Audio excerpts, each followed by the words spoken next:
Hey, welcome back. So today I'm going to go over Wondershare Filmora 13. Filmora is a very powerful video editor that really ups your game in that department. Let's get into it.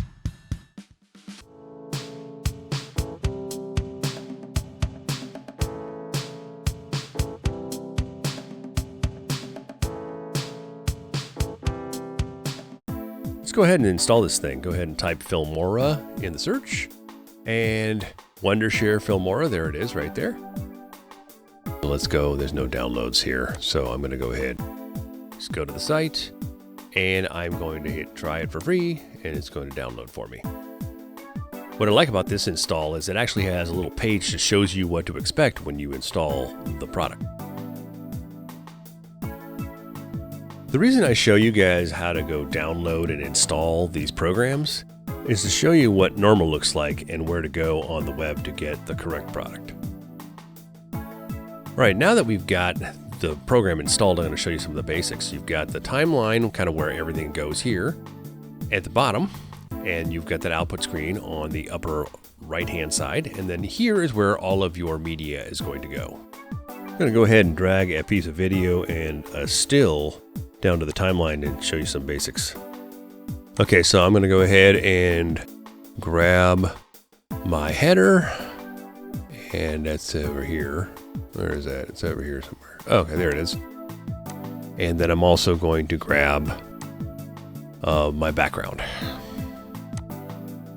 Okay, so now I'm going to go ahead and drag the header to here where it says still. It's going to automatically make a track for it.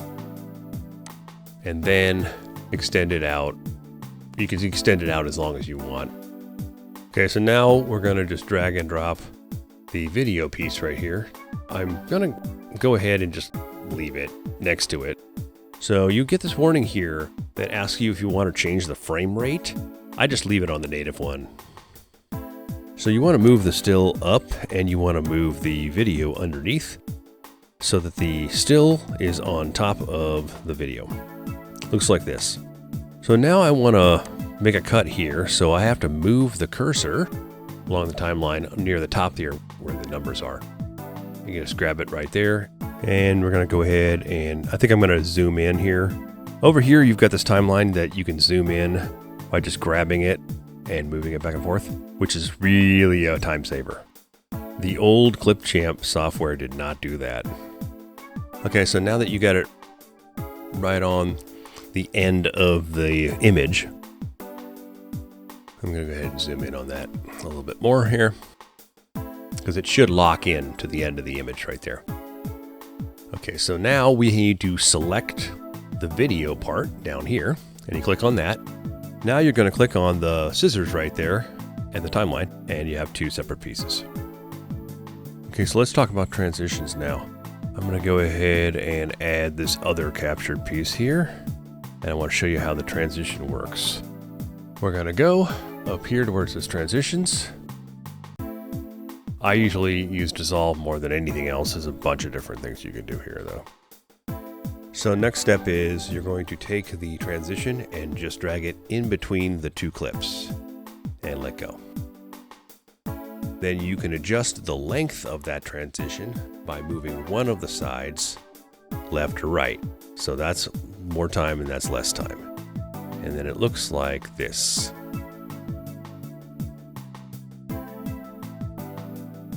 So now I want to get into one of the best features of Filmora, and that is screen capture. When you're in media mode, you want to go to the record button here and choose record PC screen. So when you get this window right here, you can't just hit record on it. You've got to make some choices first. So we're going to expand the settings button there, and then first thing you have to do is name the file and choose where it's going to go.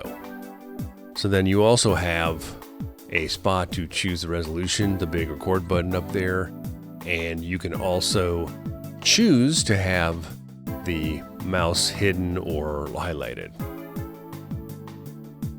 I want to talk about stock media. Got a lot of it here. anything you see that's got a little diamond on it is extra, which means that you would have to pay extra for it. But anything that doesn't have that, you can just download and start using. You got colors, you've got patterns, you've got a whole bunch of stuff. Let's throw up some titles right now. So click on titles. I use the basic one. I mean, there's a bunch of other ones that you can use, but I use the standard one for the most part. So you want to drag the title to the top here because, we work from the top down as far as visibility. So you got that selected now. You can go to the right here. It has all of the title menus. Go ahead and scroll up on that. Where you input the text is right there. I'm going to type test title right there. Let's go ahead and spell that correctly. And see if we can make that a little bigger. So the size is right here. It says 24. Let's go to crank that up to 62 so I can see what I'm doing. And there are a ton of other things you can do with this title.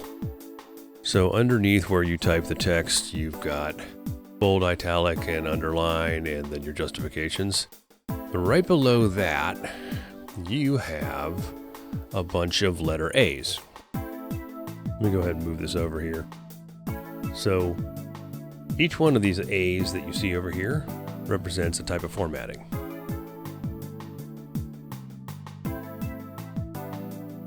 So that one was bright blue interior, outer glow, drop shadow.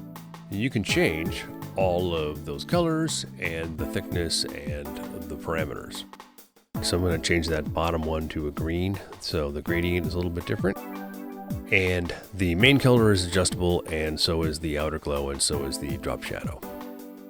There are a lot of options. Let's go ahead and adjust some of these parameters.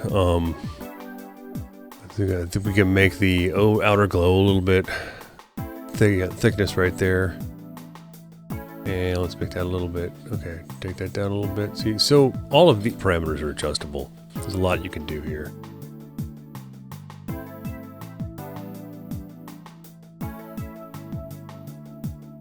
Okay, let's talk about effects right now. Click on the effects and you will see everything that's available. Now, once again, anything that has a diamond is extra. If you hover over the effect, it'll actually show you what it's doing. You just need to drag that over the clip that you want to apply the effect to, and you can always adjust that on the right-hand side.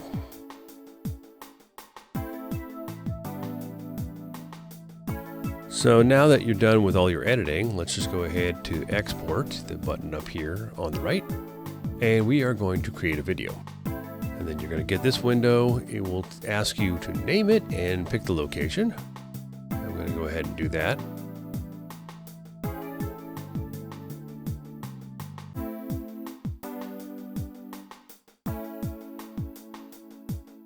You want to make sure that the quality is set correctly. Make sure it's on the right output there, and crank the frame rate up as high as it'll go. Usually I end up picking MP4 is actually a good format. So you can choose higher there. And then take it to the maximum and 60 frames a second. And then when you hit export, it's going to take a while.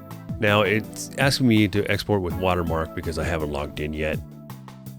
But normally when you've purchased it and you're logged in, you don't see the screen. So now that this is running, it's going to take a while depending on the output you selected. It could be up to 15 minutes, so you can minimize this window and minimize the Filmora window as well and do other things. So that's an overview on how to get started with Filmora, and I hope that helped you out and will improve your video editing game. As always, if you need to contact me, you can reach me at studioonaBudget@gmail.com. We'll see you next time. Thanks.